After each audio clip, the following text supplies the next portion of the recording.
Buenos días a todos. Que no os quiero aburrir mucho. Ayer tuvimos una jornada de estas intensas, maratonianas. Gracias por aguantar.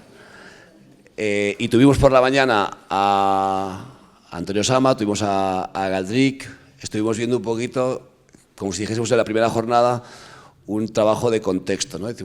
Pusimos las bases de lo que queríamos hablar. Hemos hablado de Gaudí, de comillas, del modernismo y demás. Y vamos a empezar desde esta segunda jornada un recorrido para comprender mejor a Gaudí desde diferentes puntos de vista, diferentes enfoques. Es como si dijésemos que vamos a descifrar el orden invisible a través de otros edificios. Y después, como os decía, de haber estado con el profesor Antonio Sama, con el director de la cátedra Gaudí, Galdric, hoy os presento a Amílcar, ¿vale?, que es el responsable de Patrimonio Mundial de Casa Batlló. Es difícil que nadie esté aquí sin conocer la Casa Batlló. La Casa Batlló es, como edificio civil, digamos, el más conocido de Gaudí, posiblemente el más visitado. Es una casa que es icónica en Barcelona y cada año recibe millones de visitantes. Podríamos decir que, ¿no?, en el recorrido de los estilos de Gaudí, casi el más desarrollado sería el de Gaudí en la Casa Batlló, y no solamente es una casa bonita que recibe millones de visitantes, sino que además hacen un trabajo muy intenso, y por eso está aquí Amílcar para contarnos. Amílcar, que es, aparte de ser el responsable del Patrimonio Mundial, es doctor en Sociología, ¿no? Sí.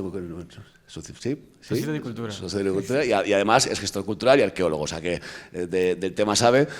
Y como os decía, en este recorrido por el orden invisible para entender mejor a Gaudí, tenemos la suerte, y esto sí que es importante tener, pues bueno, a la Casa Batlló, que es un icono de la arquitectura de Gaudí, para que os explique un poquito más desde su punto de vista, pues bueno, cómo era este increíble arquitecto. Así que os dejo con Amílcar, espero que lo disfrutéis, y nada, vamos a ir descifrando el orden invisible en este viaje.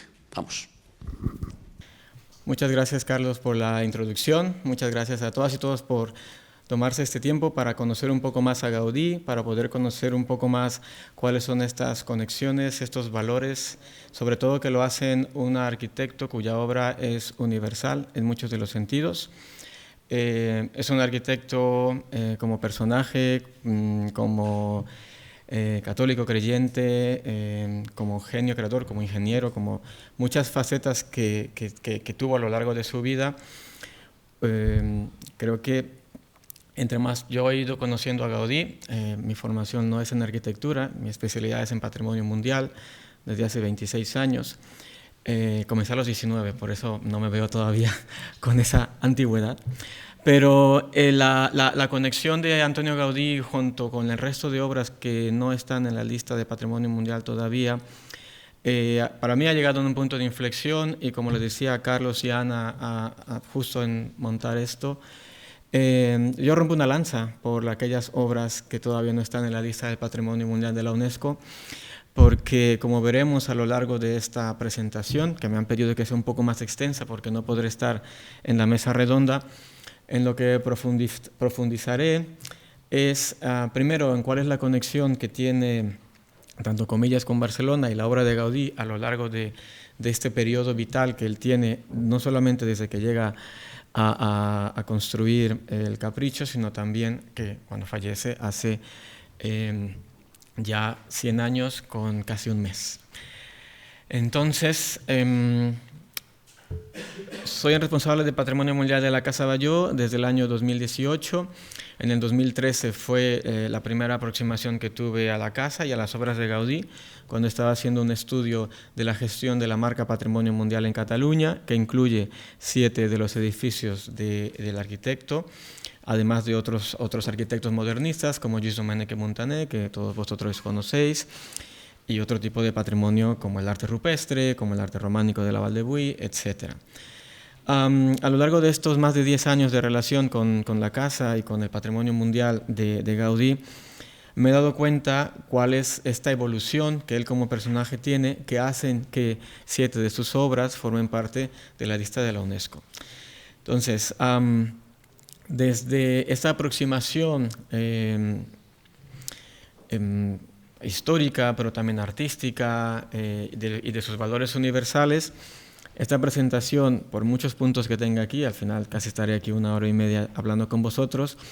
A lo que quiero, quizás me adelante yo a la conclusión, es que tanto las obras que tiene Gaudí fuera de Barcelona como las que están en Barcelona forman parte de un continuo creativo que todavía no está totalmente representado en la lista del Patrimonio Mundial de la UNESCO. Y en eso sí soy muy categórico, pero también muy valiente y muy responsable, que esto no se dice a la ligera, porque me parece que concretamente la obra de Gaudí que tenemos aquí en comillas, que tenéis aquí en comillas, forma parte de ese continuo creativo que todavía no está representado a nivel internacional.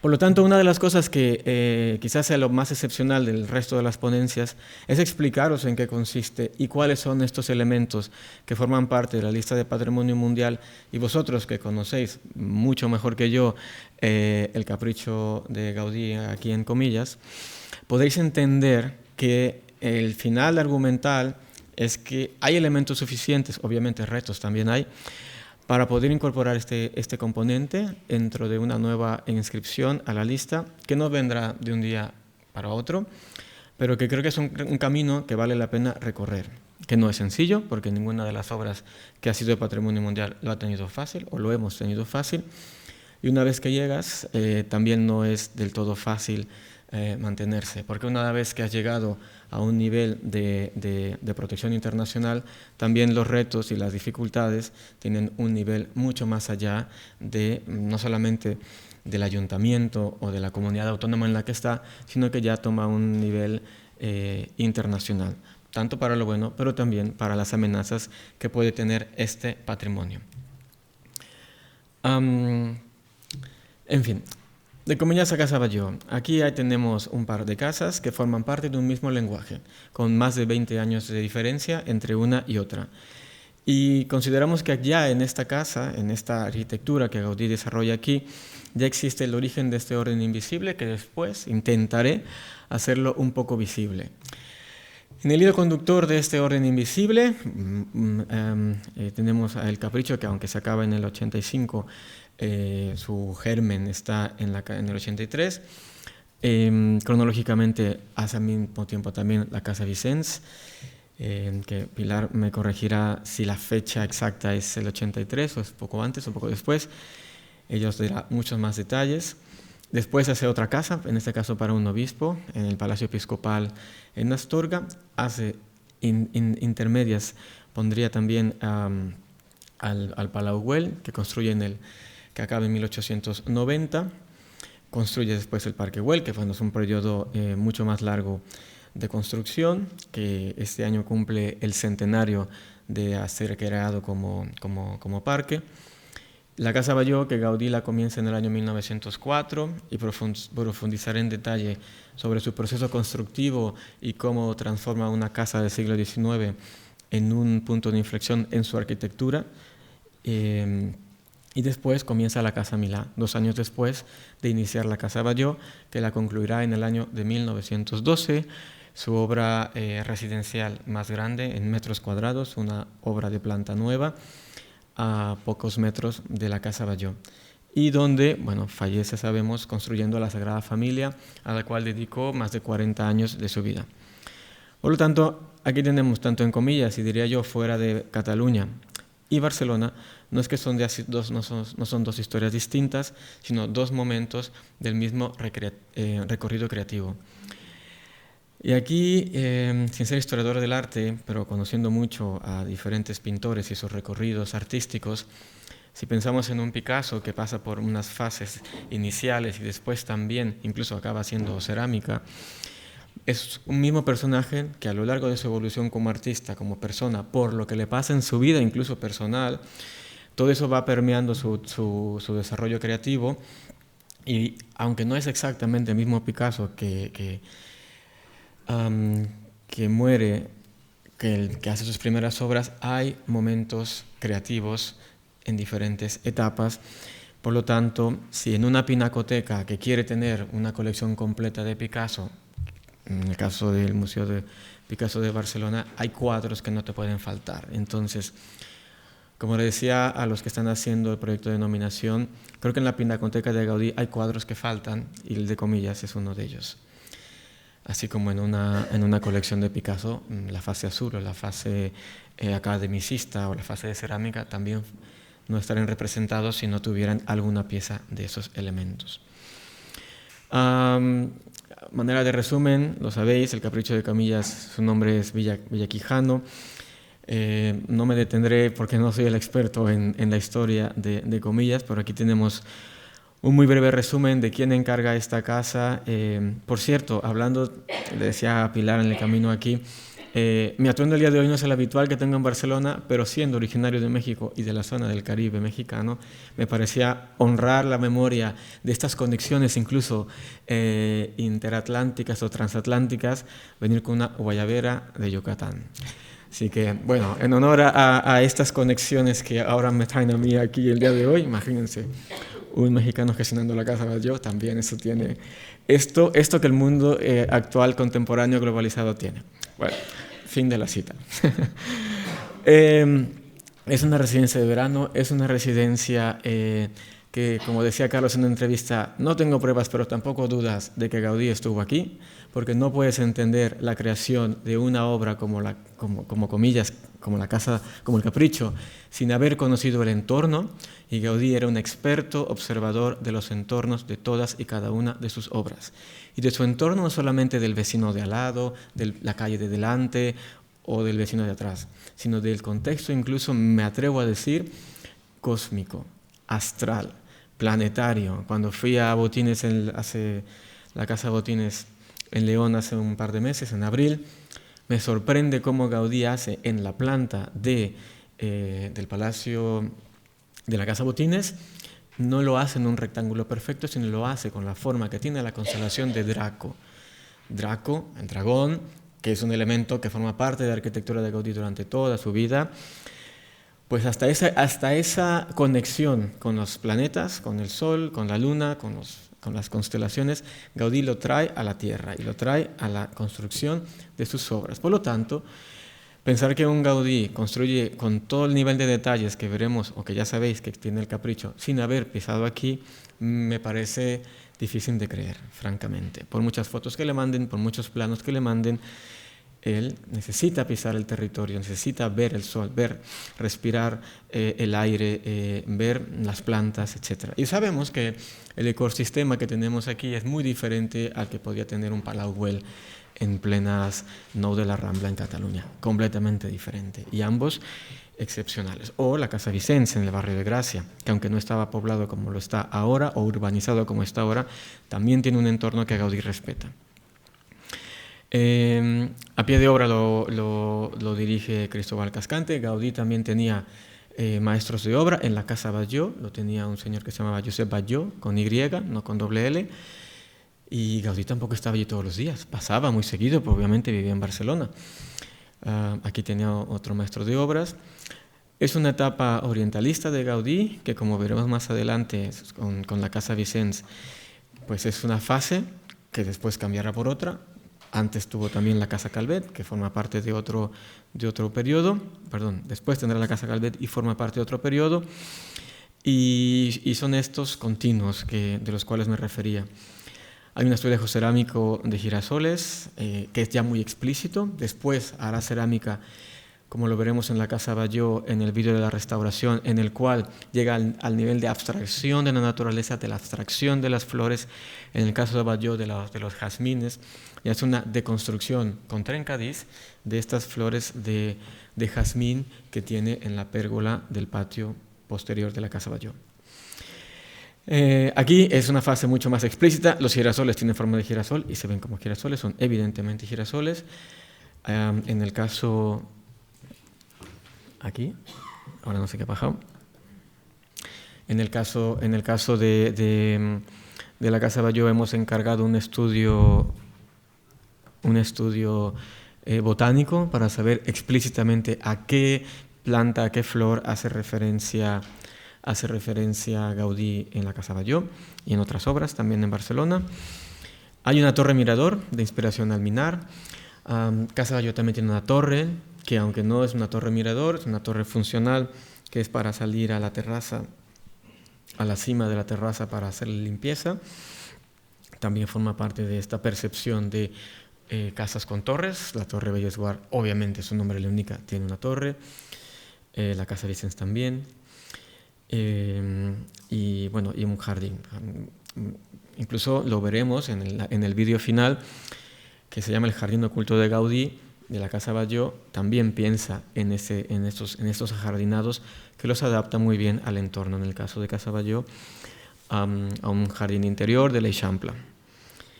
Es un laboratorio donde consideramos que nace una gramática formal, no solamente por las arquitecturas regladas, sino también por esa integración de la naturaleza en la arquitectura que sin duda pues, va a llevar al resto de sus obras. ¿Cuáles son estos principios que nacen en comillas y consideramos que maduran en Casa Batlló? Cuando Gaudí construye Casa Batlló tiene ya 52 años, es un arquitecto con mucha madurez. 52 años en esa época ya eran muchos años haber vivido. Y en arquitectura, un arquitecto con esa longevidad, ¿no? ¿Ya? Sí, muy bien. Ok, yo aquí le estaré moviendo el ratulín.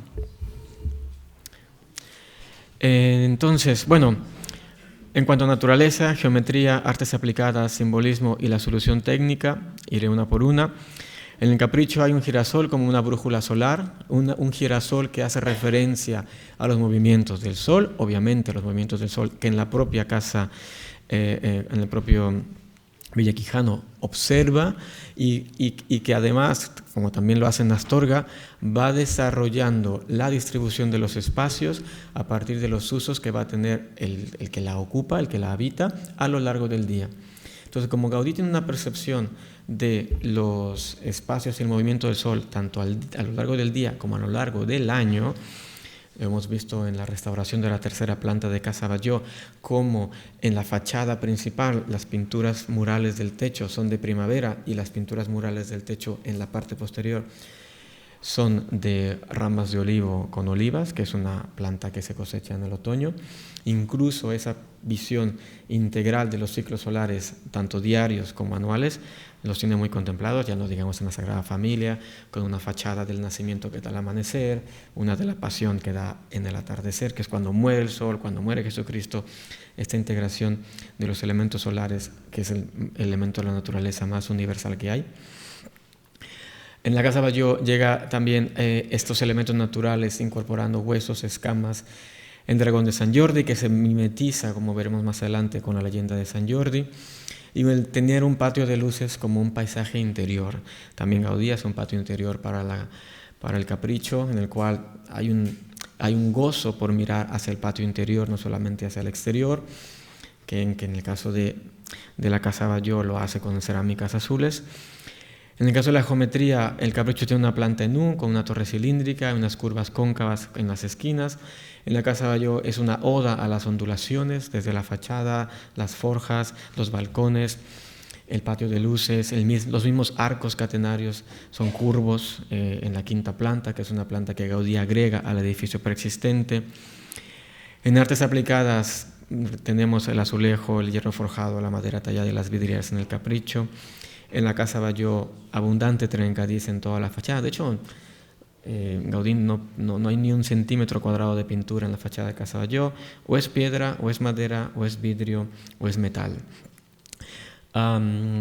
Tenemos vidrio, forja y la cerámica, todo en conjunto. En la fachada tanto delantera como posterior tenemos estos 5 elementos: vidrio, cerámica, madera, metal, piedra. En cuanto al simbolismo, los motivos musicales, los pentagramas que tenemos en el Capricho, las claves de sol, las campanas tonales, estas ventanas que producen música cuando se abren, cuando se cierran, este sistema que después también perfecciona y lo lleva al límite posteriormente en la Casa Batlló, en la vidriera de la fachada principal, y la incorporación simbólica de la leyenda de Sant Jordi con este dragón que está en la cima de la fachada, con esta lanza, con una cruz de 4 brazos que representa la victoria del bien sobre el mal. La Casa Batlló tiene casi 15 metros de frente de ancho por casi 33 metros de alto, y justo por unos pocos centímetros la cruz supera el lomo de este hipotético dragón en la cubierta. Las soluciones técnicas, bueno, el invernadero como ese regulador térmico del espacio interior, las ventanas de guillotinas con contrapesos, que también después, 20 años después, se está aplicando en la Casa Batlló. El patio de luces que tenemos en la Casa Batlló con esta graduación cromática para ventilar e iluminar el interior, gradual, con ventanas más amplias en las plantas más bajas, con ventanas más pequeñas en las plantas más altas, para regular la cantidad de luz que entra en las habitaciones, cambios de color en las cerámicas para absorber el exceso de luz en las plantas superiores y ampliarla en las plantas inferiores con cerámicas de color más azul claro, llegando hasta el blanco albayalde o blanco marfil. O sea, en común tenemos muchas cosas. Creo que hay un proceso creativo que es para mí mucho más que evidente. En el caso, y pasaría al core central de lo que he venido a hablaros vosotros. Quedaros con la idea de estas cosas que tienen en común estas dos obras, una que es Patrimonio Mundial, otra que no lo es todavía, y explicaros un poco qué es esto del Patrimonio Mundial. El Patrimonio Mundial es un sistema internacional de cooperación para proteger los bienes con un valor universal excepcional. Esta lista, que hace un par de semanas aumentará de las 1.299, pasará de las 1.300, cada año se inscriben un promedio de 25 sitios en todo el mundo. Esta lista, que comienza en los años 70, concretamente en el 76, con el primer bien cultural y el primer bien natural, lo que protege, y quizás aquí me vuelvo a la diapositiva anterior, no es lo más bonito, no es lo más antiguo, no es lo más grande, no es lo más famoso, es aquello que tiene un valor excepcional para la humanidad.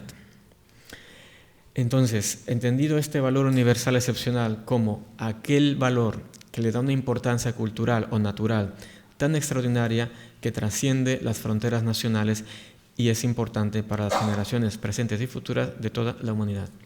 Esta es la definición oficial del valor universal excepcional en el párrafo 49 de las directrices operativas para la implementación de la Convención del Patrimonio Mundial.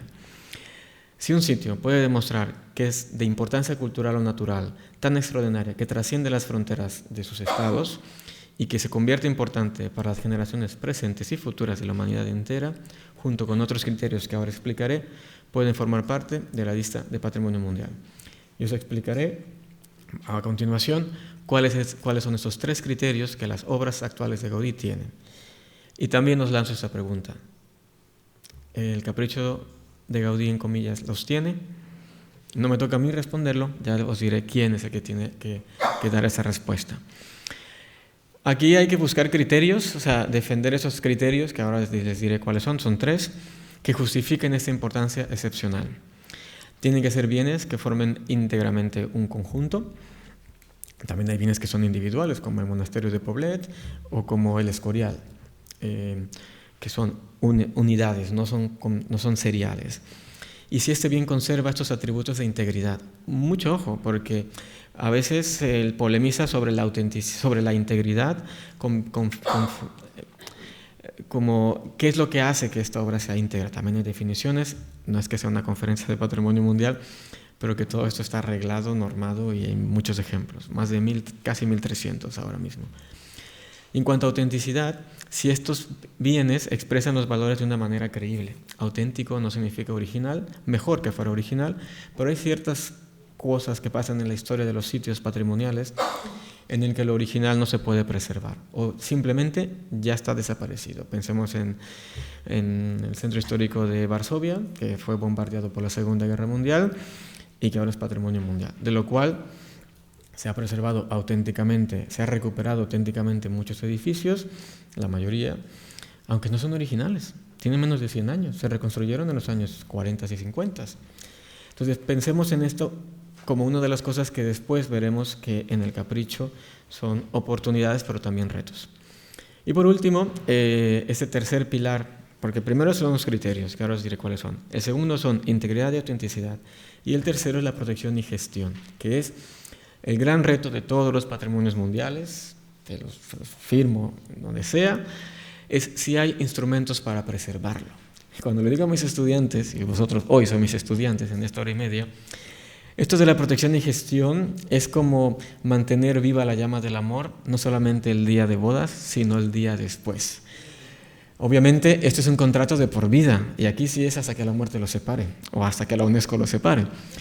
Pero entonces, recordemos que cuando nos inscribimos como Patrimonio Mundial es porque hay un compromiso de protegerlo para las generaciones futuras y que este amor llamado valor universal excepcional se preserve, se entienda, se cuide, incluso, ¿por qué no?, se fortalezca, como veremos más adelante en la última restauración de Casa Batlló. Por lo tanto, la protección y la gestión del día a día son tanto o más importantes que justificar el valor universal excepcional. Porque a nadie, o casi nadie, se le ocurriría llegar al altar y que cuando te pregunten, ¿acepta?, decir que no. Al final te lo has currado tanto que cuando llegas al altar quieres decir que sí y dices que sí. Ahora, te hacen esta pregunta 30 años después y te preguntas, ¿y por qué dije que sí? Y eso le pasa a muchos patrimonios mundiales, que pasaron su inscripción hace tanto tiempo y los que dijeron que sí ya no están, porque ya se jubilaron o ya fallecieron. Hay sitios patrimonio mundial que ya tienen 40 años en la lista y ni quien se acuerde todavía de cómo se hizo ese contrato nupcial. Entonces, por eso la protección y la gestión es mantener viva la llama del amor todos los días. Y en este caso, como es un amor que se comparte, es un valor universal que da gusto compartirlo con propios y extraños, transmitir ese valor universal es uno de los grandes retos en las generaciones actuales. Porque así como nuestros padres y abuelos se enamoraron y se casaron en un contexto muy claro, hoy las parejas que se casan y se enamoran tienen un contexto muy diferente. Pero si creemos en lo que es amor y si creemos en lo que es valor universal excepcional, hemos de intentar mostrarlo, enriquecerlo, arroparlo con las herramientas que los tiempos actuales del amor nos dan. Y los tiempos actuales son diferentes. Hay nuevas generaciones, hay distractores, hay guerras, hay conflictos que hacen que ese patrimonio también esté en riesgo porque se nos olvida este valor universal excepcional, se nos olvida ese amor que genera que este patrimonio se preserve para las próximas generaciones. Y ese amor, en el caso de las obras de Gaudí, tiene como primer pilar 3 criterios fundamentales. Número 1, y veis que hay 1, 2 y 4, porque en total hay 6 criterios de la lista en los cuales tú puedes postularte a un bien cultural. Hay otros 4 que son para el natural.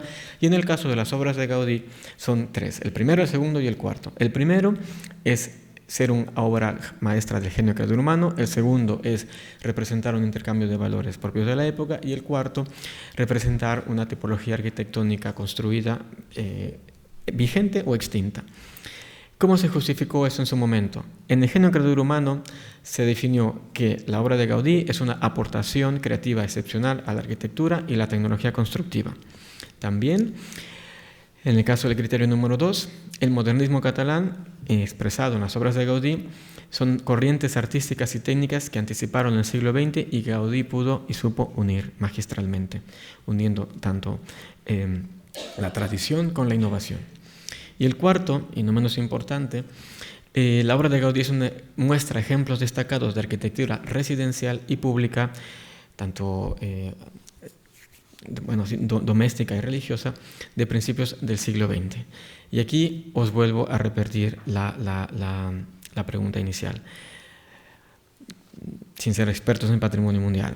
La obra de El Capricho de Gaudí, en comillas, tiene estas 3.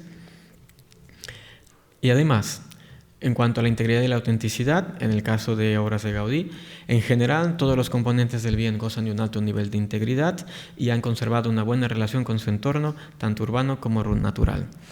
Y en cuanto a autenticidad, en general todos los edificios de Antoni Gaudí que forman parte de este bien en serie poseen cierto grado de autenticidad, aceptable para ser patrimonio mundial.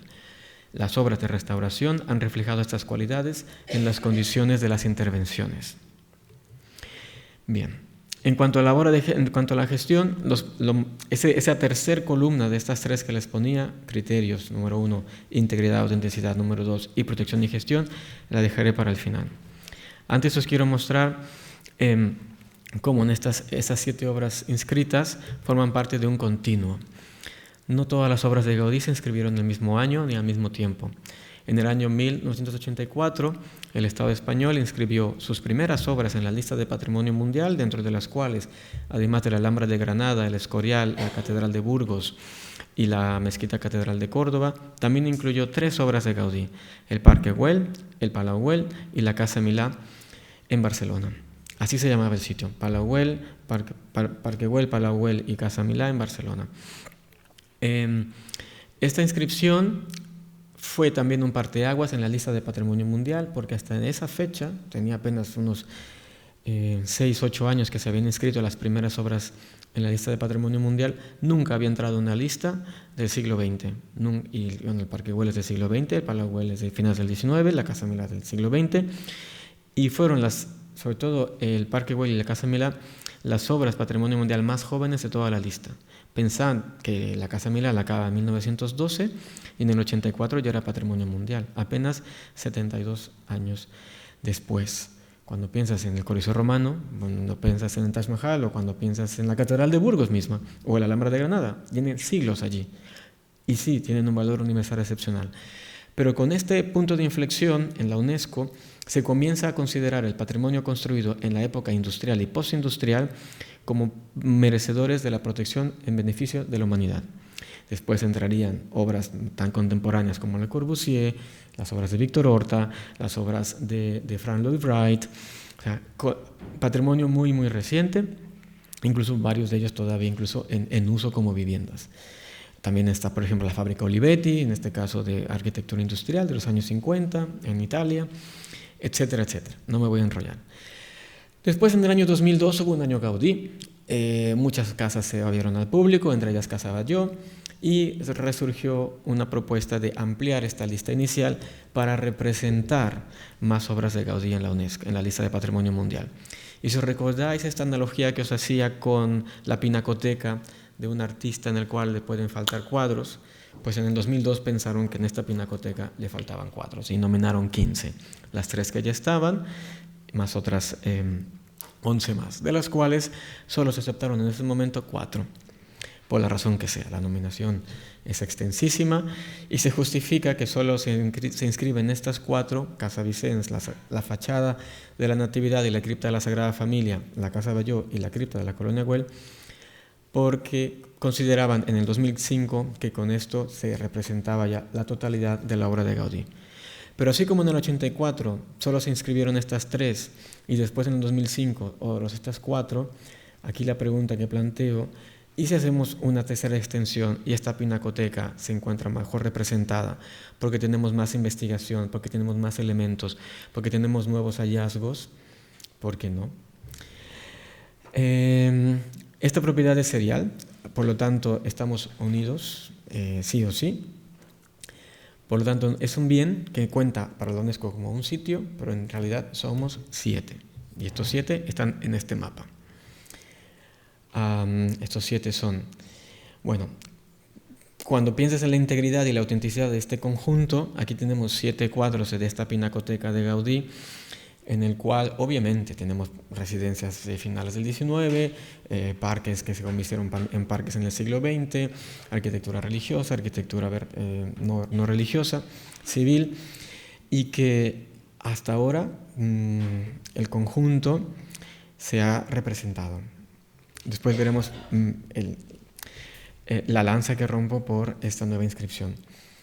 Y voy a presentaros este pequeño vídeo sobre cómo en el año finales de los años, bueno, este vídeo debe ser un poco del 2005-2006, es un vídeo muy cortito de 2 minutos, que es de la japonesa NHK y que lo hicieron para la página web de la UNESCO.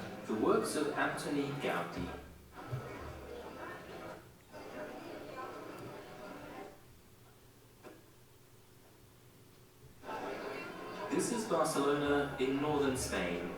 7 architectural works by Antoni Gaudí in and near the city on its private ditch. Well Park is one of them. The monuments and buildings here have been described as sugar-coated cakes.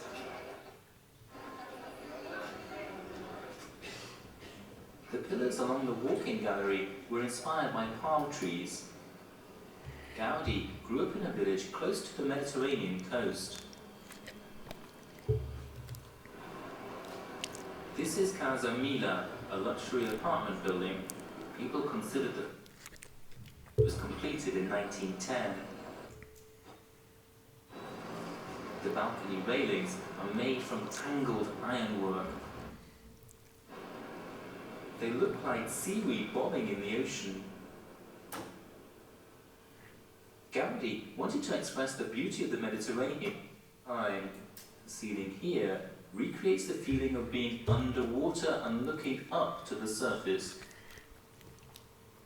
Gaudi believed that the best shapes are found in nature.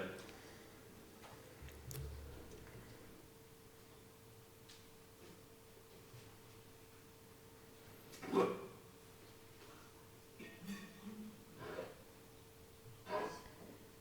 Years of his life building the cathedral until he passed away at the age of 73.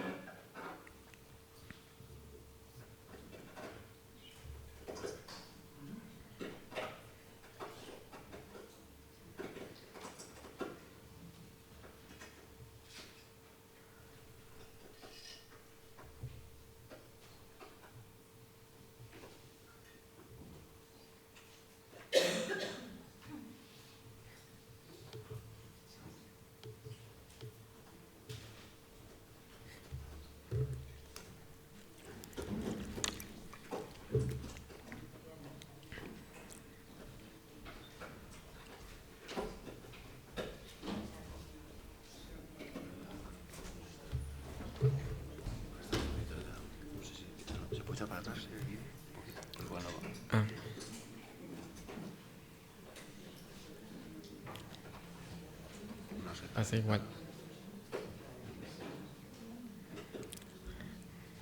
Bueno, se ha vuelto un poco tartamudo. Sí, no se ha quedado corto.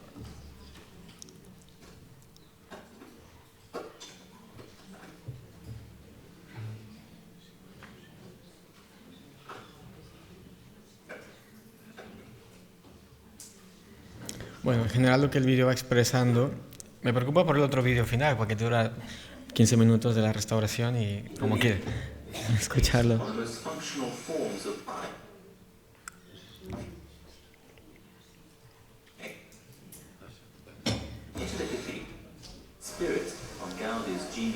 Mira si tiene años el vídeo que la Sagrada Familia no estaba ni cerrada, la nave central.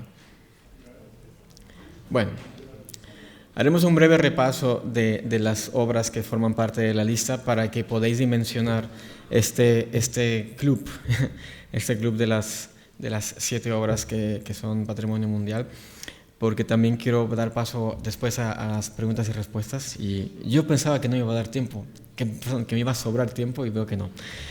Bien, el Parque Güell, una ciudad jardín que se convierte en un parque público, que este año cumple 100 años como parque. Aquí donde Gaudí une esta arquitectura al paisaje en Trencadís, donde también pues recicla y reutiliza un montón de materiales, hay cerámicas. Si veis aquí a la derecha hay un fragmento en este banco, un fragmento azul, estos son cerámicas del mismo tipo que tienen en la fachada, en el patio interior de Casa Batlló, recicla un montón de materiales. Este parque, pues como en todos los mapas de Patrimonio Mundial hay una zona central, hay un entorno. Este es el parque, el área protegida oficialmente como Patrimonio Mundial, y el verde es su entorno de protección. Después tenemos el Palau Güell, están en el orden en el que fueron inscritos: el Parque Güell, después el Palau Güell, la residencia de Eusebi Güell, acabada en 1890. Es una obra en la cual Gaudí se adapta muy bien a un entorno pues completamente urbano, completamente apretados unos junto a otros, una calle muy estrecha, poca luz, y aún así logra construirle una casa, si no recuerdo mal, tiene 9 u 11 plantas. O sea, es enorme en cuanto a plantas, en cuanto a niveles, y es una obra maestra excepcional. La primer gran palacio que construye para una sola familia. Y la Casa Milà de la Pedrera, el edificio residencial de más de 80 metros de fachadas, tanto la que da a Paseo de Gracia, la que da a la calle Provenza, en el cual vemos a un Gaudí en el cual de la fase anterior, que es la Casa Batlló, que está llena de colores por todas partes en su fachada y en su interior, aquí Gaudí se vuelve bícromo, se decolora Gaudí. Aquí hay un proceso también tanto personal como como social que pasa en Barcelona, donde comienzan también, y eso explica un poco cómo Gaudí se decolora en la Pedrera. No sabemos por los planos iniciales que presenta de qué color la quería poner, a lo mejor ya desde inicio era de este color. Por dentro tiene mucho color en los patios interiores, no así en los cielos rasos, pero bueno, es bien diferente. Esta es una fase, la última residencia, la última vivienda que construye Gaudí es esta, y ya después de aquí se va y queda solamente con la Sagrada Familia y otras obras no tan grandes ni tan nuevas como esta. En pleno Paseo de Gracia, la Pedrera, que es propiedad de la Fundación Cataluña La Pedrera, este es su entorno. Después, ya en el 2005, se incorpora la Casa Vicens, que es de las primeras obras de Gaudí, la primera casa. Ahora, con nuevos hallazgos, parece que en Mataró hay una que hizo antes, que no queda mucho, que no queda nada, pero es la primera casa en estas condiciones, una casa de veraneo llena de color, con estas cerámicas y con una forma que todavía que conserva muchas líneas y ángulos rectos. Después ya se le va a ir la pinza y todo se va a hacer curvo, pero estamos en esta fase en la cual los ángulos rectos, los cuadrados, los rectángulos, estas formas regladas van a ir desarrollándose. Este es el entorno de la Casa Vicens, en el pleno barrio de Gracia, ahora ya muy urbanizado. La Sagrada Familia, de la cual ya hemos visto y revisto su coronación, su culminación de la Torre de Jesús. Es muy interesante ver en el plano de la Sagrada Familia, la parte que es patrimonio mundial es esta de color rojo, solo la que está en color rojo. El resto no es patrimonio mundial, forma parte del entorno de la Sagrada Familia como patrimonio mundial. Porque lo que sí se ha hecho en esta nominación, como en cualquiera de un arquitecto, solamente puedes proteger aquello que es del arquitecto, que hizo el arquitecto. En este caso, pues solamente él acabó esta parte, por lo tanto, patrimonio mundial solo es esta parte. La Torre de Jesús, por muy alta que esté, pues no es patrimonio mundial, forma parte de este bien, de esta unidad, de este componente, es el nombre oficial de un componente de una obra en serie, pero es pequeña la obra de Gaudí aquí. Y bueno, la Casa Batlló, una remodelación de un edificio de l'Eixample, del cual cuando os digo que Gaudí combina la innovación con la tradición, pues del edificio preexistente, que tenía más bien la forma del edificio que podemos ver a la derecha de esta foto, pues Gaudí respeta los porticones y nada más. De ahí en fuera transforma todo lo demás. Vemos aquí esta torre, una torre sagrada, funcional, pero al final una torre con una cruz, y la fachada ondulante, con estas vidrieras basculantes con contrapesos, que también formaron un antes y un después en cuanto a funcionalidad, entrada de luz, ventilación, etc. Y por último, la cripta de la Colonia Güell, para mí una de las obras que podríamos llamarle más rupestres, en el sentido, no porque sea de las más antiguas, sino porque ves a un Gaudí que incluso en la piedra sin pulir, en la piedra casi en bruto, tiene una genialidad creativa indiscutible, en el cual recicla un montón de materiales, hace un espacio sagrado interior muy acogedor, que también, aunque digan ahora que no es un laboratorio, para mí todas las obras de Gaudí fueron laboratorios entre sí. Pero bueno, en este laboratorio estructural y simbólico, pues Gaudí lo hace de manera magistral. Es uno de los entornos mejor protegidos de las obras de Gaudí, con una pinera protegida que no ha cambiado en lo absoluto en los últimos años. Se ha mantenido ese entorno natural muy único. ¿Y qué es lo que hace cómo podemos leer este valor universal de estas obras de Gaudí? Pues miren, yo hablaré de la Casa Batlló, que es en la que trabajo y de la que más conozco.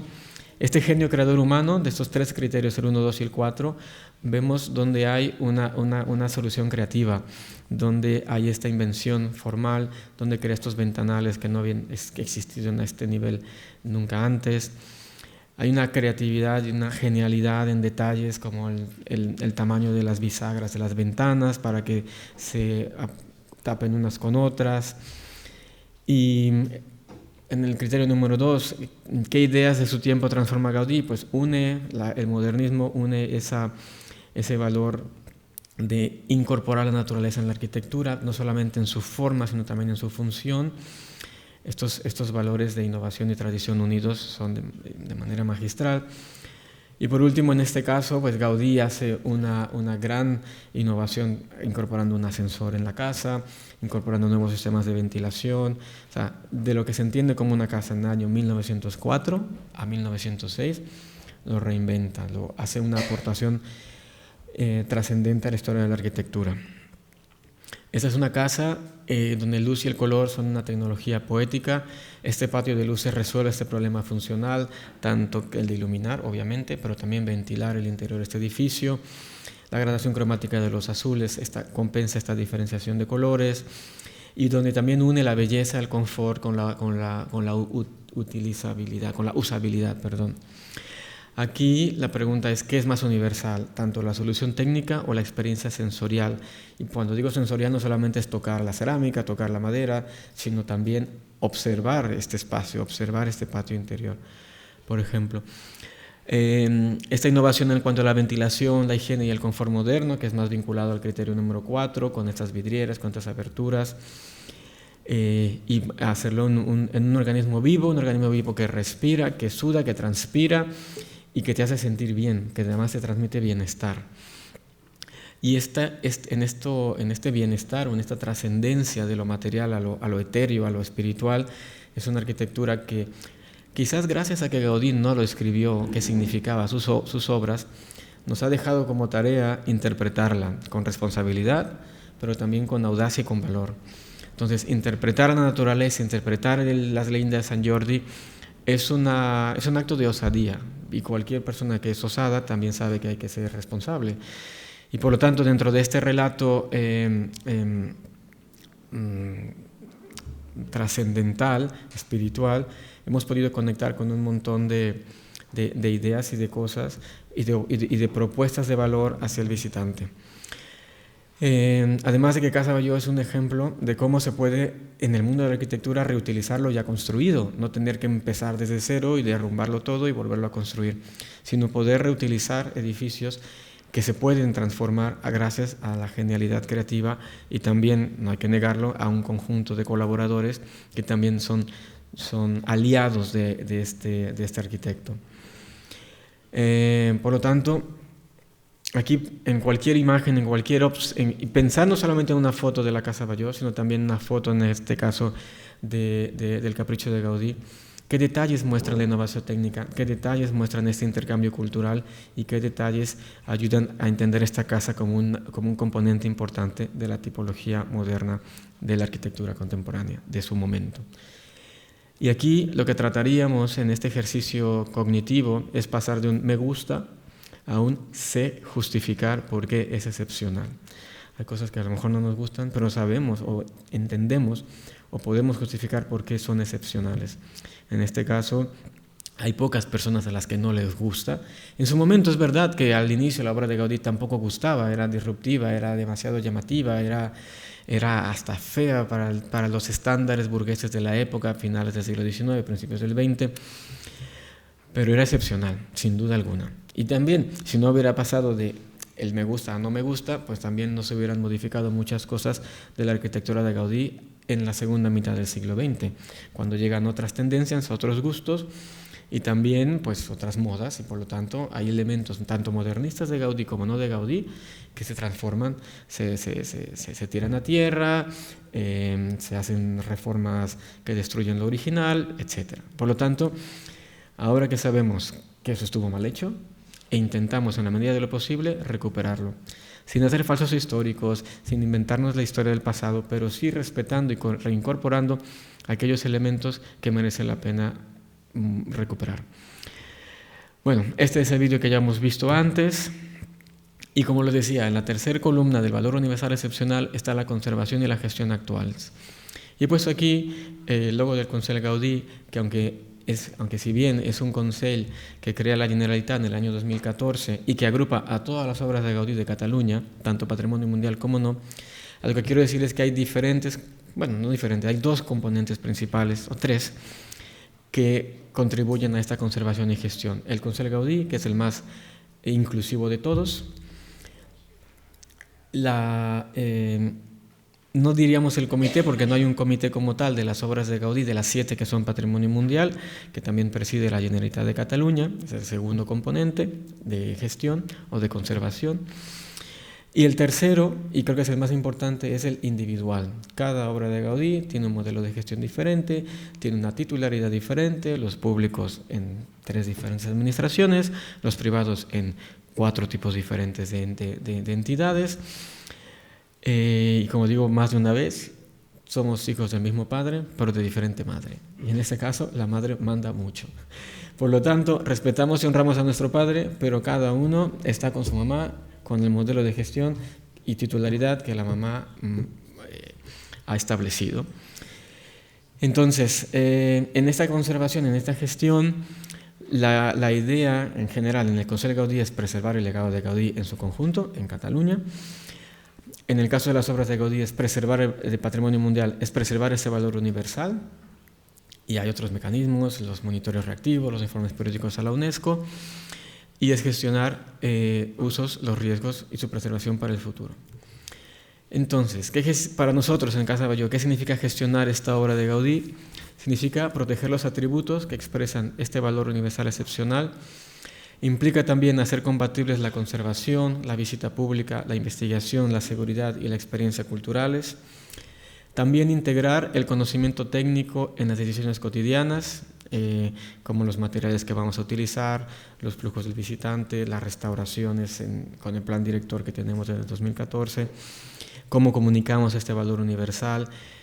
En conclusión, cómo mantenemos viva la llama del amor, del valor universal, en todos los interlocutores que tenemos que interactuar y de una manera sostenible para que se mantenga a largo plazo. Ni son fuegos pirotécnicos o amor de una noche, un solo día, sino también un amor y una preservación constantes a lo largo de todo el año, las 24 horas del día.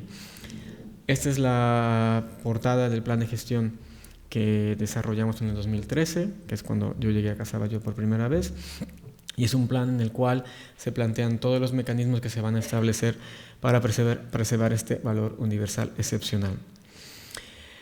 Y ya para antes de pasar a la lanza que estoy a punto de romper, la restauración implica intervenir sin romper la autenticidad, al contrario, recuperando en lo máximo posible esta autenticidad. Aquí hay un conocimiento previo, hay estudios, hay diagnóstico, hay documentación, hay consenso con las instituciones competentes en patrimonio cultural en Cataluña, que son la Generalitat de Cataluña y el Ayuntamiento de Barcelona. Hay también un respeto por estos materiales y las técnicas originales. Todos sabemos que los saberes artesanales se están perdiendo, ya no hay aprendices de carpintero, ya no hay aprendices de ceramista, mucho menos hay aprendices de estucadores o de herreros. Por lo tanto, son saberes que no es que tengan los días contados, pero costará cada vez más tener a un vidriero, un ceramista, que te haga las cosas con el detalle, la exigencia o con las técnicas que se hicieron a principios del siglo XX, incluso algunas porque están prohibidas, o sea, utilizar plomo en una cerámica o en una vidriera ya está prohibido. O sea, yo en Alemania, porque también conozco ese caso, hay casos excepcionales en los cuales te permiten utilizar este plomo tóxico, venenoso, que mató no sé cuánta gente en esos talleres, solamente para hacer vidrieras plomizas en catedrales góticas. Pero son casos excepcionales que utilizan un EPI, vaya, peor que el del COVID, y que son para preservar ese saber hacer, que ya no se hace más. Entonces, en muchos casos de las obras de Gaudí, la visita cultural ayudan a financiar esta conservación con el precio de la entrada, porque claro, alguien tiene que pagar la fiesta. Estarás muy enamorado, pero las facturas se pagan a final de mes. Entonces, el modelo de financiación de las obras de Gaudí también es muy individual. Por eso les digo, aquí la mamá manda. Entonces, es cada entidad quien, con un modelo de gestión muy diferente, obtiene los recursos para poder hacer esta restauración.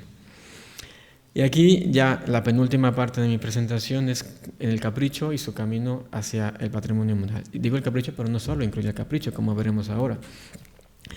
Para mí, cuando vuelvo a remirar o a revisitar los criterios 1, 2 y 4 de valor universal excepcional, encuentro el genio creador, encuentro el intercambio de valores y encuentro la tipología.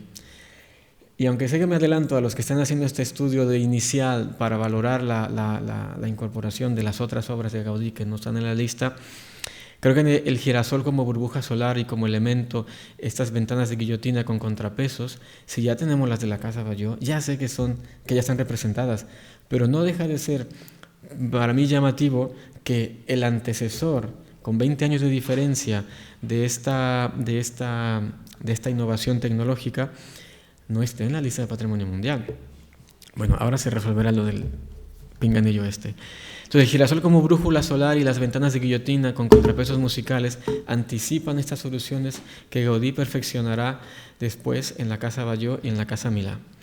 En cuanto al intercambio de valores, voy a desconectar del todo y lo vuelvo a conectar. Creo que en el intercambio de valores, el que hay una síntesis en esta vivienda, hablo de comillas, entre el orientalismo, el arte mudéjar y nazarí, con un modernismo naciente, es una obra, y que además siendo una obra hermana de Casa Vicens, que ya está en la lista. Mi pregunta es, ¿y por qué no también el capricho?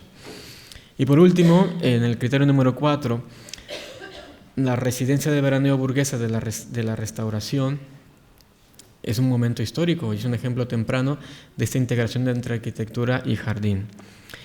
Aquí hago un disclaimer, por si alguien está grabando esto, es que este es un argumento en construcción y aquí podría afirmar lo que es el argumento de Amílcar Vargas, ni siquiera mojaría a la Casa Batlló en esto. Creo que aplica la misma lógica de la lectura que ya usamos con la Casa Batlló. Obviamente no es una posición de la oficina de la UNESCO porque no la habrá hasta que llegue la nominación al Comité de Patrimonio Mundial y para eso tardarán bastante tiempo, por lo menos 5 años, calculo yo.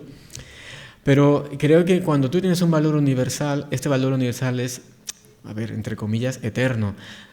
Tanto vale para hoy como vale para dentro de 5 años, como vale para la Casa Batlló de hace 21, que es Patrimonio Mundial, o para el Parque Güell de hace 40 y pico, que también son Patrimonio Mundial. En cuanto a integridad y autenticidad, sí que hay fortalezas, pero también hay retos. En sus fortalezas, es un jardín de la época diseñado por Gaudí y conservado en gran parte en su trazado original. En la restauración de los 80 tuvo una mención especial en los premios Europa Nostra, premios, por ejemplo, que también ganó Casa Batlló en el 2004 por la restauración. El azulejo de girasol, el hierro forjado y la carpintería originales están conservados en buena parte del edificio. ¿Cuáles son los retos? Pues el invernadero original lo derribaron en 1915, lo reconstruyeron después en los 80s. Las tejas cerámicas se sustituyeron por placas de fibrocemento en el 77. Ahora no sé si ya las volvieron a cambiar, pero ahí están. Hay una pérdida puntual de piezas de azulejo por expolio a lo largo del siglo XX. Yo nunca vi la casa, el Capricho en ruinas, pero algunos sí lo vieron y era doloroso. Yo cuando vi las fotos decía, por favor. Entonces creo que son documentos que se deben dejar explícitos, es decir, hay un pasado del cual no estamos del todo orgullosos, como también en la Casa Batlló, la mitad de la planta noble se derrumbó en los años 50, con permiso del ayuntamiento, y tenemos el documento, o sea, no es algo que puedas obviar. Hubo una minusvalorización por el tipo de tomadores de decisiones de esa época, y decidieron, pues te puedes cargar la mitad de la planta noble, quédate con lo demás. Y somos patrimonio mundial, con todo y eso. Y hay que argumentar, ok, hay cosas que se han perdido, pero si de Varsovia se perdió el 90% de la ciudad y son patrimonio mundial, why not?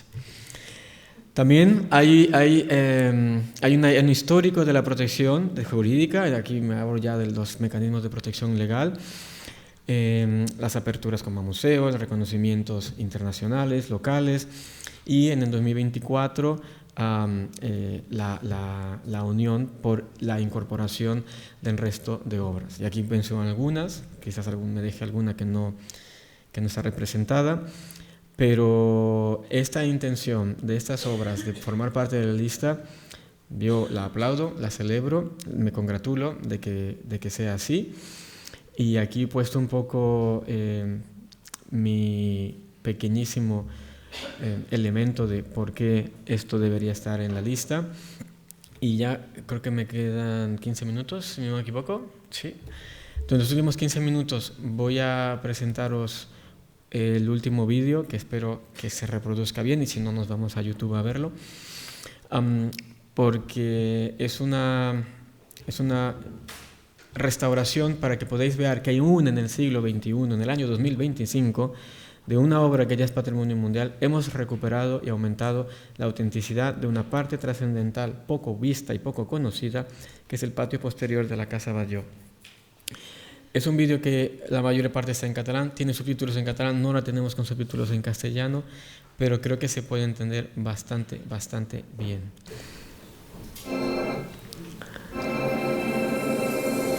Y si comienza a tartamudear, nos vamos a YouTube. Només tu, un tresor ha estat amagat a la Casa Batlló. Un jardí de ceràmica, vidre, fusta i ferro. Un oasi a la ciutat creat per Antoni Gaudí. Et convidem a submergir-te en la primera restauració integral de la façana posterior i el pati privat, els seus reptes i protagonistes. Viatge als orígens ple de descobriments.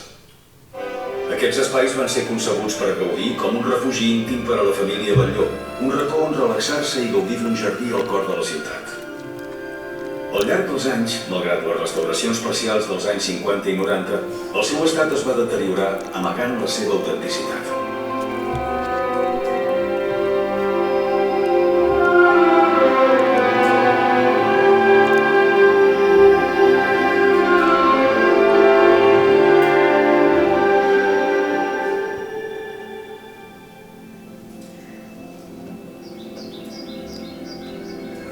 La restauració de la façana posterior, d'entre totes les que hem fet, jo crec que ha sigut la que més ens ha sorprès a tots. La planificació ja va començar fa molts anys.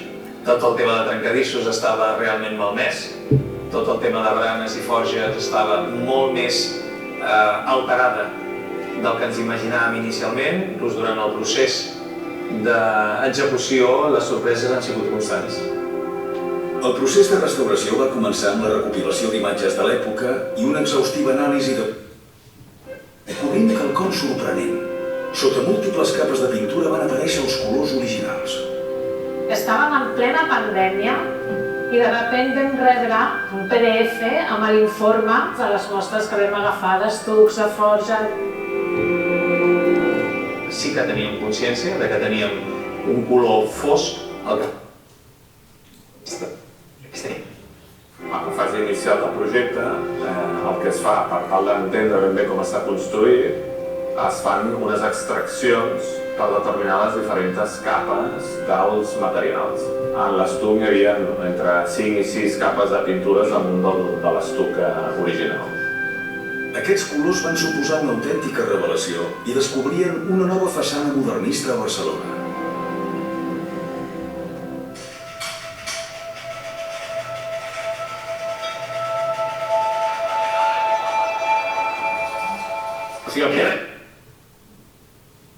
Un metàl·lic de grans dimensions i sobre aquí damunt una bastida que, si no recordo, voltava sobre...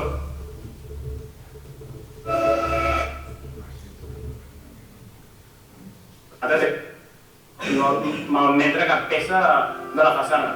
Entre els principals reptes n'hi havia un especialment exigent: la restauració del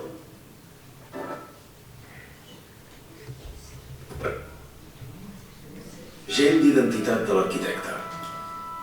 Tu quan veus totes les garlandes laterals és com un jardí vertical de l'època, que a més a dalt té una explosió de flors i de colors, però cada un dels balcons els va unint de banda a banda a través d'aquest forjat amb tot de flors, que són 7 tipologies diferents de pètals. Algunes peces van ser restaurades in situ i d'altres replicades als tallers gràcies a l'acurat estudi de fotografies d'època, escanejos de la façana i el treball incansable dels restauradors. Encontramos un trencadís muy nuevo, o sea, no era el original. Debajo de este trencadís, de este mortero que había existente, encontramos las huellas del original de Gaudí. Cada pieza de trencadís se cortaban una a una y se numeraban una a una. Es un trabajo muy meticuloso. Del trencadís format per només en quedaven un 30% originals. La resta es van restaurar replicant exactament la forma, material i color de cada peça.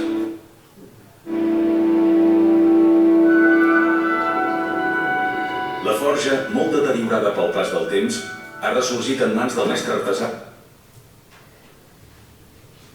Muntants, portes i jardineres es van desmuntar i traslladar al seu taller La seva autenticitat gràcies a l'habilitat i dedicació de 8 forjadors durant més d'1 any.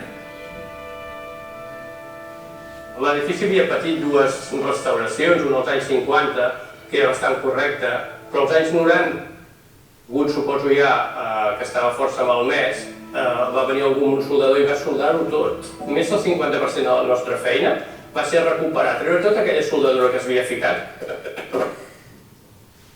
Ja tal qual ho havia deixat Gaudí el 1906.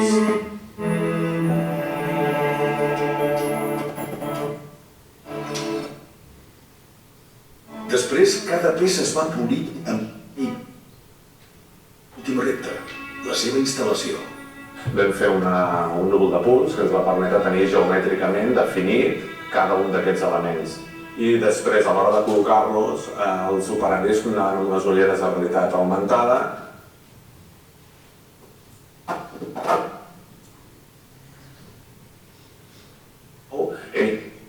Tro, com si fos un paper el lloc que tocava i llavors cargolaven i la deixaven al lloc on havia d'estar. Els balcons.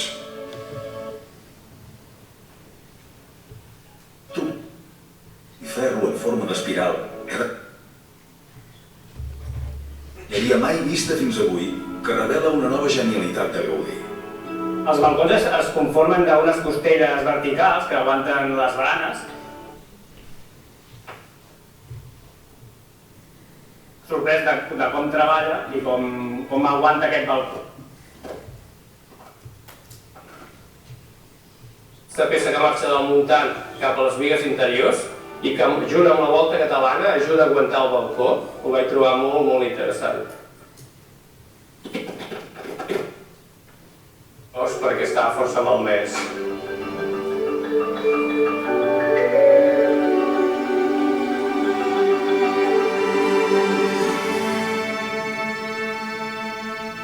El responsable de restaurar la fusta va ser l'especialista en fusteria patrimonial Josep Bartrolí.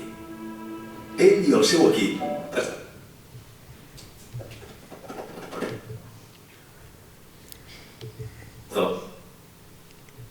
per replicar el seu disseny inicial. Gràcies a aquest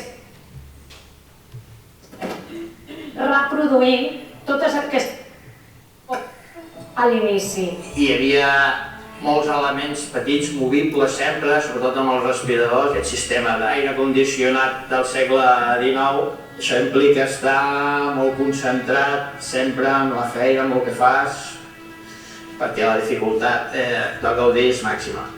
La restauració d'aquests elements també va implicar la recuperació dels farratges, poms, passadors, manetes, passamans, petits i imprescindibles detalls que garanteixen la funcionalitat de cada element i que han estat restaurats amb precisió, aportant equilibri i harmonia al conjunt. El paviment del pati és un trencaclosques de 85.000 peces fetes de mosaic Nolla, una ceràmica d'alta qualitat utilitzada a l'època. El paviment del pati sabíem que és un paviment de peces Nolla, que era d'interior dels agents. Va prendre la decisió de fer-lo i utilitzar-lo a l'exterior. També sabem que el comportament d'aquestes peces no va ser l'esperat, es van moure, anaven saltant, es van anar reparant i esperàvem tenir un percentatge de peces originals determinada que no ha estat el cas. Hem invertit molt de temps i diners, òbviament, i recursos, però que ha valgut molt la pena perquè hem aconseguit amb especialistes de Nolla, amb la Universitat de València, amb diferents empreses i finalment hem trobat una peça a les mateixes característiques, les mateixes propietats, que es pot dir que és Nolla, però hem millorat el seu comportament a nivell físic i químic, a nivell d'alteracions, de dilatacions, de moviments, de canvis de colors, de resistència. Peça a peça hem acabat fent 85. Donen avui el mosaic tan meravellós que tenim.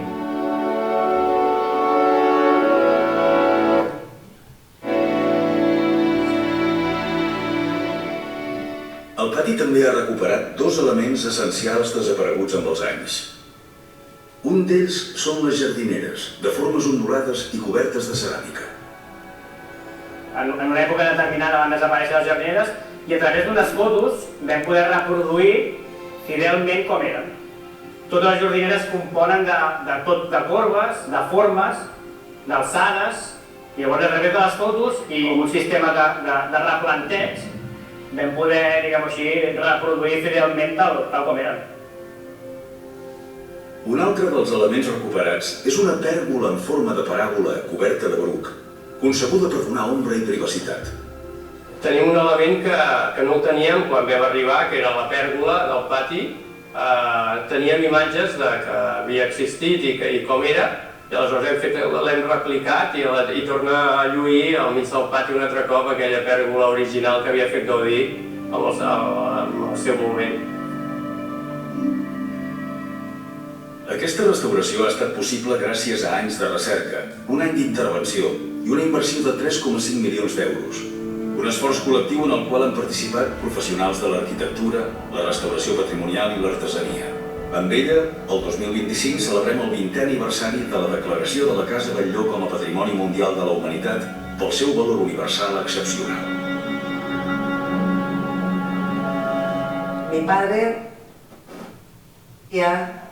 de pedirme que me encargara de la restauración de Casa Batlló. Y yo le contesté, creo que eres un poco osado, yo soy en aquel momento me sentí muy pequeña, muy humilde para coger una responsabilidad tan grande de restaurar esta casa. Y él me contestó una cosa muy interesante. Los trenes hay que cogerlos cuando pasan, porque luego se van.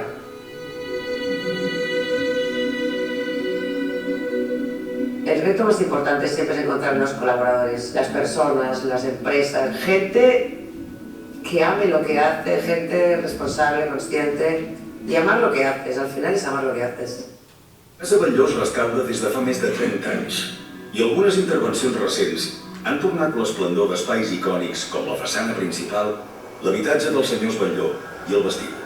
Per nosaltres, fer partícip al visitant de les restauracions és part de la responsabilitat i de la voluntat que tenim com a gestors d'un patrimoni mundial.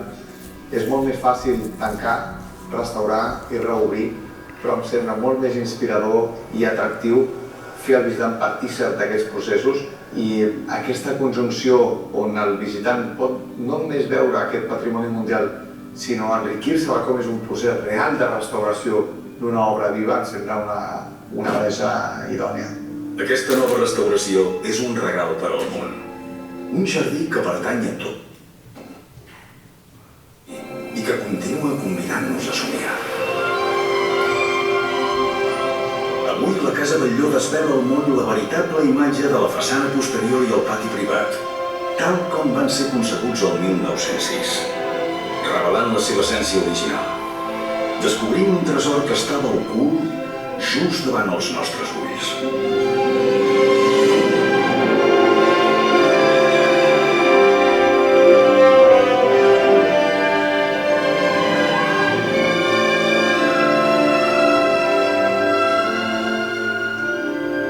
Aquesta restauració, diguéssim, tanca un període de restauracions molt important on s'ha tornat a posar en valor a l'obra original de Gaudí. La propietat és plenament conscient de les necessitats que requereix de recursos i de temps una intervenció com aquesta i ha posat a la nostra disposició tot el necessari per poder fer realitat aquesta imatge que tenim avui, és a dir, la més similar a 1906. El canvi de la façana, amb el canvi de color, de l'estuc, de la forja, ha fet un treball de recuperació i de restauració brutal, tant del pati com de la façana. Estem molt contents i molt orgullosos de la feina ben feta. La Casa Batlló té la voluntat de lluir com estava el primer dia i aquest és el nostre llegat. El mayor orgullo es devolver a la fachada su riqueza visual. Hemos conseguido ese contraste y que el jardín, este vertical que diseñó Gaudí, pues ahora tengo una lectura maravillosa. El dia a dia no valores on estàs, però quan tu veus en perspectiva dius, ostres, estàs a Casa Batlló, no tothom pot estar aquí treballant. I és un honor per nosaltres poder estar aquí. Després de 35 anys d'ofici, doncs, ja domines unes tècniques i uns materials, però quan et diuen mira, s'ha de restaurar aquest edifici de Gaudí, sempre se't fica quasi bé la pell de gallina perquè és un repte, però alhora és un goig poder estar aquí i crec que Gaudí estaria content de la feina que hem fet.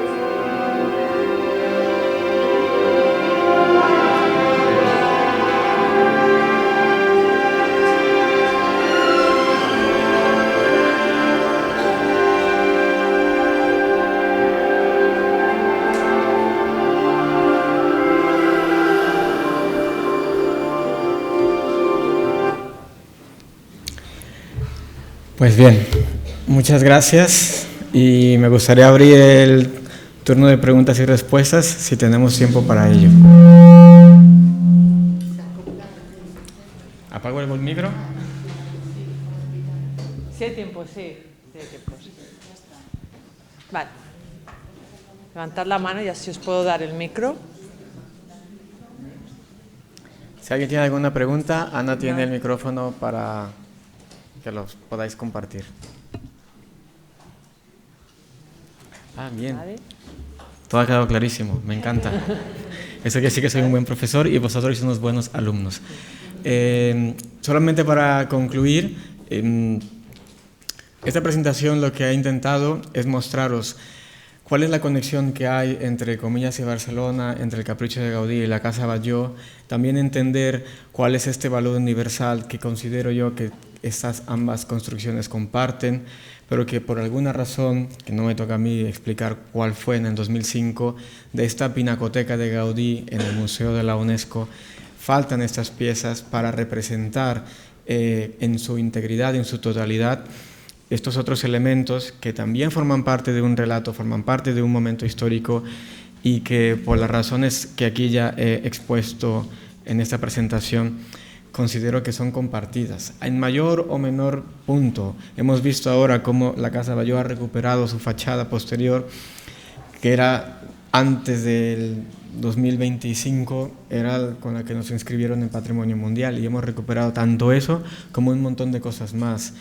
Y que conservando esa autenticidad y esa integridad podemos mostrarnos al mundo con una mejor cara y también reconociendo cuáles fueron esos cambios que en el siglo XX se dieron en este espacio y que ahora hemos intentado revertir y que seguimos intentando revertir, porque al final, si bien los metros cuadrados de la casa ya están finitos y limitados, no van a crecer, lo que sí va a crecer es el profundizar en la arquitectura de la casa, en sus materiales y en esta hoja de ruta llamada Plan Director, que es el mapa de intervenciones en todas las plantas y en todo el edificio de la Casa Batlló por los próximos 20 años, de los cuales ya llevamos 10.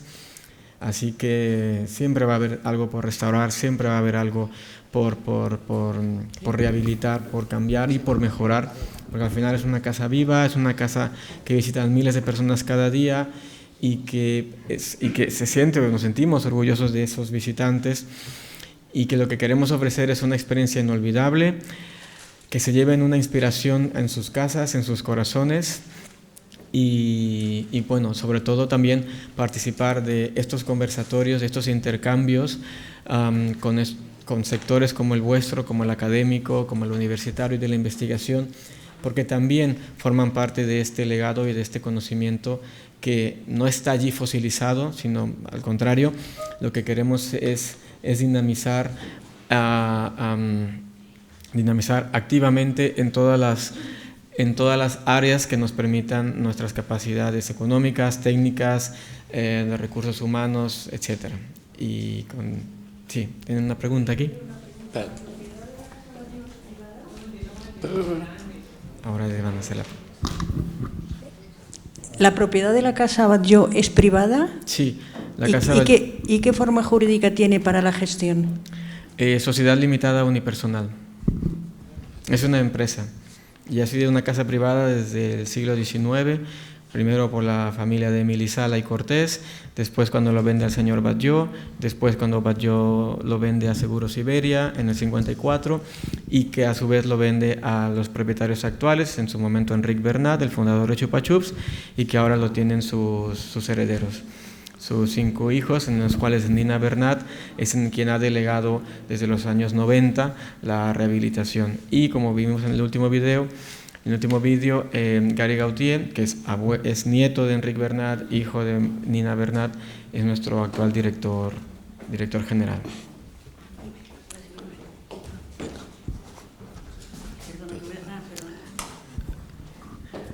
A ver, ¿hay otra pregunta por aquí? Bueno, yo quería preguntarte una cosa que no sé si, seguramente sí que puedes responder, pero a lo mejor es un poco raro lo que pregunto. Para mí, arriba en el desván de la Casa Batlló hay aire acondicionado. ¿Cómo Sí. se consigue eso? ¿Cómo consiguió Gaudí eso? ¿Por qué no los constructores de hoy en día hacen las casas así y las hacen tan mal? Ya. Y tan mal aisladas y etcétera, etcétera. ¿Tenían un maestro de quien copiar? Digo yo. Sí. ¿Cómo me explicas? A ver si... Sí. Posible. Bien. Primero, ya se me acabó la batería del móvil, ahora sí fue del ordenador. Gaudí logra estas soluciones constructivas porque es un gran observador de la naturaleza, y la naturaleza también es el viento y es el aire. Entonces él, a partir de esa observación de la naturaleza, crea un sistema de convección en el patio central de la Casa Batlló que permite que el aire suba por temperatura en ese patio y que extraiga este aire caliente del interior al exterior. Eso lo logra porque observó. No sé si lo que observó habrá sido el bosque o un animal o una planta, pero es sin duda una solución que la naturaleza misma tiene y existe. ¿Y por qué los arquitectos después de Gaudí no hicieron o no continuaron esa forma de construcción que ventila las casas de manera natural, etcétera, etcétera? Aquí hay muchos factores, no creo que haya solo uno, pero es verdad que hay un cambio de tendencia, un cambio de modas, llega el racionalismo, llega el hormigón, llegan nuevos materiales que también hacen más barata la construcción, a pesar de que la habitabilidad quizás no sea la mejor. Y justo hace 2 semanas terminó el Congreso Mundial de Arquitectura en Barcelona y tuve la ocasión de conocer a muchos arquitectos allí y de estar en la inauguración. Y lo que yo vi en el programa general en este congreso, que es trianual, que es el congreso de arquitectos más grande del mundo, es una tendencia a cómo con los materiales contemporáneos y con los principios de la arquitectura orgánica se pueden lograr edificios más sostenibles, que consuman menos energía, que sean más habitables y que se adapten al clima contemporáneo del actual, ¿no? Este aumento de las temperaturas, aumento de tanto las temperaturas en verano como en invierno, y esos cambios ahora que en Alemania, a pesar de que tienen mucha tecnología desde hace décadas, no están preparados para el calor que están teniendo, no tienen sistemas de ventilación, y si eso le pasa a Alemania, pues yo creo que la solución vuelve a estar en observar la naturaleza, vuelve a estar en observar soluciones constructivas ancestrales, no para volver a vivir en una cueva o en una casa que no tenga internet o electricidad, pero sí esos principios de la naturaleza pura y dura, incorporarlos en los sistemas contemporáneos de iluminación y de ventilación, que son fundamentales. Sí. Hay Sí. arquitectos que lo están buscando. Buenos días, Buenos días. soy Eva Álvarez de Ulate. Quería agradecer la exposición, que ha sido muy interesante, esa exposición sobre el valor universal excepcional del patrimonio mundial. Y mi pregunta era acerca de esa gestión del patrimonio dentro de la gestión cultural, cómo se aborda en la actualidad en Casa Batlló, y si tienen coordinación también, por ejemplo, con el Capricho, y ver qué semejanzas y diferencias puede haber dentro de lo que es la gestión de ese patrimonio cultural. Sí. Muchas gracias por la pregunta. Como decía, uno de los grandes retos de cualquier obra patrimonial en cualquier parte del mundo es la gestión, es cómo mantenemos viva esa llama del amor, desde el desayuno hasta la cena y no solamente en los aniversarios o en Navidad. Así que nosotros, el modelo de gestión está centrado en las personas, no está centrado en el patrimonio. Y dirán, qué osadía decir eso. Si no hubiera personas, no hubiera patrimonio. Por lo tanto, no podemos centrar la gestión en el patrimonio sin pensar antes en las personas que lo van a valorar, apreciar, enamorarse. Por lo tanto, gestionar el patrimonio con base en las personas, aquí tenemos 3 tipos o grupos de personas. Las personas que nos visitan, las personas que trabajamos permanentemente allí y las personas que colaboran con nosotros a lo largo del tiempo, pero que no son Casa Batlló SLU. Cuando tú gestionas principalmente pensando en que debe haber un usuario que disfrute su experiencia de visita, adaptas un montón de circunstancias. Y la primera cosa que adaptas y mantienes lo impoluto es el patrimonio. Por lo tanto, centrar la gestión en las personas implica directamente también poner el patrimonio inmediatamente después de las personas, pero siempre, siempre, siempre las personas en el centro. Por lo tanto, cuando hablamos de cómo nos coordinamos con otras instituciones, con otras obras, en este caso concretamente con el Capricho, es conociendo a las personas, conociendo sus valores, conociendo sus aspiraciones, conociendo sus necesidades y encontrando un punto en común que al final, como hemos dicho, somos hijos del mismo Padre, encontrando en común ese gusto por preservar un patrimonio, por compartirlo y por conocerlo cada vez más, para cuidarlo cada vez más, para ofrecerlo a cada vez más personas.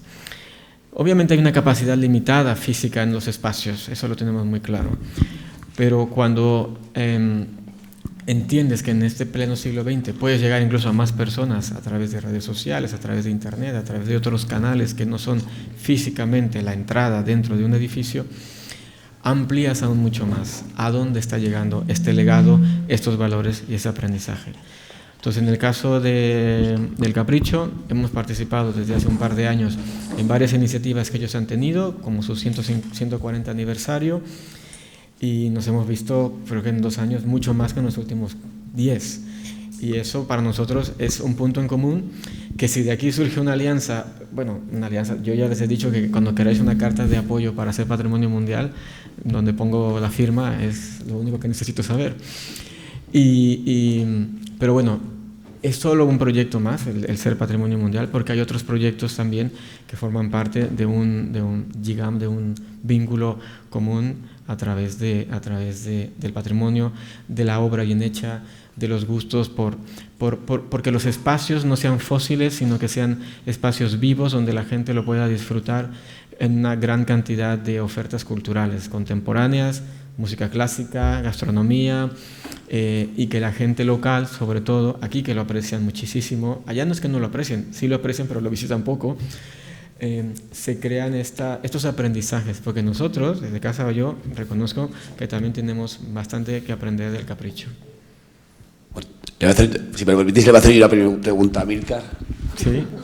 Sí, creo que aquí esta persona quería hacer una pregunta. ¿Ah, sí? Venga, pues venga, yo la pido para el aquí final. En el pasillo. Muy buenos días. Una pregunta muy concreta. ¿La sociedad civil catalana o de Barcelona participa de manera activa con vosotros? ¿Y aquí en el Capricho también se da esa participación? Es decir, sociedad de amigos, asociación de amigos, algo así. Bueno, uno de los principios que tiene la UNESCO es que la gente local se empodere de su patrimonio. Y a veces no somos conscientes que los dueños de la Casa Batlló son parte de la sociedad civil de Cataluña, es decir, obviamente su empresa, es su casa, la compraron en los 90 sin saber que va a ser una obra Patrimonio Mundial ni con tantos visitantes, pero es un pequeñísimo ejemplo, una gota en el mar, en donde una familia se compra una casa y la ha abierto al público y vive de eso y da mucho trabajo, da muchos empleos al respecto. Si en cuanto a la sociedad civil del común, de la sociedad civil organizada o no organizada de Barcelona participa, y yo que hice una tesis de participación social, participa de manera pasiva, es decir, no participa de la toma de decisiones de cómo se gestiona la Casa Batlló, pero sí que participa de un montón de actividades, por lo menos 4 principales que hacemos al año, que también son gratuitas, que son en enero los videomappings que hacemos en la fachada. O sea, ir a un evento, ir a un concierto, para mí es participar. Nunca vas a tocar un instrumento, tal vez, o dirigir la orquesta, pero si tú no vas y no te sientas, pues no estás participando. Bueno, si lo ves por internet o televisión, puede ser. Bueno, para mí, los estudios de participación es una forma de participación básica, sí, pero vas y asistes, vas y lo disfrutas. La decoración de la fachada por Sant Jordi, el 23 de abril, es una oda y una alegoría a Sant Jordi, a la leyenda, donde ponemos rosas en los balcones y cientos de miles de personas locales, no solamente de Barcelona, sino de toda Cataluña, van a hacerse una foto a la Casa Batlló, van a disfrutar del goce estético de ver la Casa Batlló decorada con rosas 3 días al año. Ojalá nos pudiéramos poner una semana, porque también eso evitaría los tumultos. Otra cosa que también hacemos últimamente, hicimos un cercavila con música, con castellés, con llegants en la fachada de Casa Batlló, el primer fin de semana después de la inauguración de la Cruz de Jesucristo de la Sagrada Familia. También hemos celebrado el Día del Arte, que fue el pasado mes de junio, el mes de abril, con 150 niños de escuelas locales yendo a pintar la fachada de Casa Batlló. Y por último, pero no menos importante, en diciembre, desde hace 3 años, hacemos una iluminación especial por Navidades, desde finales de noviembre hasta el 6 de enero, en el cual durante 3 minutos hay un espectáculo audiovisual en la fachada con músicas navideñas, que también la gente local le encanta tanto que a veces las atropellan por estar allí en la calle donde no deben. Pero es una forma en la cual nosotros generamos este vínculo. No somos una iglesia, no tenemos un colectivo de fieles que van cada semana a ver la casa, no tenemos todavía una asociación de amigos de la Casa Batlló, y lo que sí es que abrimos las puertas a determinados colectivos en riesgo de exclusión social, por ejemplo, sobre todo escolares, que no se pueden permitir pagarse una entrada a la Casa Batlló, y a solicitud expresa de ellos facilitamos las entradas para estos colectivos. Entonces, ese es el nivel de participación que nosotros hemos intentado propiciar a partir de estos últimos 10 años. Gracias. Y ahora sí, creo que es la última pregunta. Ahora ya puedo, ¿no? Vale. Yo tengo una pregunta que me hicieron otro día y que a ver si me la puedes responder. En Casa Batlló, ¿cuál es el elemento más reconocido, o sea, que el visitante más disfruta, o el elemento icónico que todo el mundo disfruta, el más conocido, y cuál es el menos conocido, o el que igual para ti es tu favorito? O sea, Pues mira, aquí es muy fácil para mí esa pregunta, porque el más conocido es la icónica fachada de la Casa Batlló, que está abierta los 24 horas del día, 7 días de la semana. Entonces, es el elemento icónico por antonomasia de la Casa Batlló. Y creo, y respondiendo a la segunda pregunta, el menos conocido es la fachada posterior. Y creo que la fachada posterior, primero, porque no la ves desde la calle, número 1, y segundo, porque estando en el patio no hay un punto de visión en la cual la veas en su totalidad, como si la fachada te cruzas la calle y la ves entera, o desde muchas esquinas se ve. Creo que es una obra, una parte de la visita que dura muy poco dentro del total de la visita, y que también por esa misma razón la gente creo que no tiene el tiempo, o no se da el tiempo de poderla contemplar en su totalidad, en todos los detalles que tiene esa fachada posterior. Y a decir verdad, es mi nuevo espacio favorito de la casa, porque es un espacio en el cual también te das cuenta de que Gaudí, como arquitecto, le gustaba compartir esa belleza incluso en el lado menos visible de la belleza. La gente se maquilla por delante del cuerpo, no por detrás del cuerpo, porque nuestra cara es lo más visible que tenemos. Pero cuando tú, en la parte posterior de tu casa, tienes la amabilidad de que eso que van a ver solo tus vecinos del resto de patios, es como compartirles esa belleza, es como compartir de que, eso lo hace una obra global. La Casa Batlló solamente tiene 2 fachadas, porque al estar enganchada a los otros edificios, pues no tienes manera de tener pues más fachadas como la Casa Vicenzo, comillas, que tiene todas las fachadas visibles. Aquí solo hay 2. Y que Gaudí haya puesto ese arte, ese cariño y esta genialidad en la parte que muy poca gente va a ver, y que le merecía la pena currarse toda esa fachada, creo que chapó por Gaudí y por su concepción de que incluso en las partes más humildes de una casa, menos visibles, ahí pones tu arte, tu genialidad, para el goce y disfrute de los pocos, pero también privilegiados, que la podrán apreciar. No sé si había una... Voy a decir, aquí última pregunta para... Sí. Que sea la última, si os parece, para ir a... Desde el punto de vista de la gestión, ¿es autosuficiente o incluso rentable la gestión de Casa Batlló? ¿Y cómo se financia? Sí, es muy rentable. Hay un reparto de dividendos que ahora se acaba de publicar en junio, no sé si de 20 millones de euros de dividendos. Es una información pública, no es...